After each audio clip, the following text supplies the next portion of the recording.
Guys, kain na tayo. Ayan, no? Ano yan? Crab stick at saka fish tofu at hipon. Ayan.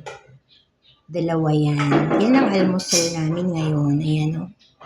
Tinapay. Tapos, itlog at yung hotdog ay nabawasan ko na. Ayan. Nauna ko nang kinain bago ko ipakita pala sa inyo. Ano? So guys, yan po ang ating almusal. Yan, masarap yan, fish tofu. Maliliit nga lang siya. Kaya dapat, bibiyakin nyo na lang. Tapos, nasobrahan natin ng pagpapakulo yung crab stick. Ito palang crab stick, guys. Dapat sa huli na talaga ito. Tapos, syempre, alisin nyo muna sa pagkakadipros.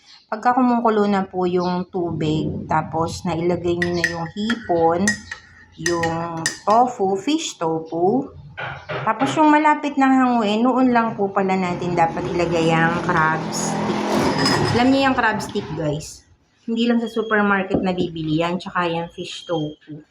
Dati noon, doon lang ako bumibili sa supermarket yan. Pero ngayon, meron na yan sa palengke. Doon po sa nag-iisda. Yan, marami ng ganyan. Dati noon kasi wala eh. Kaya ayan, sa supermarket ka pa kailangan pumunta. Pero ngayon, nagtitinda na po sila. Kasama ng mga malalaking isda, ng mga lapu-lapu, yung mga labahita, ayan, kasama siya.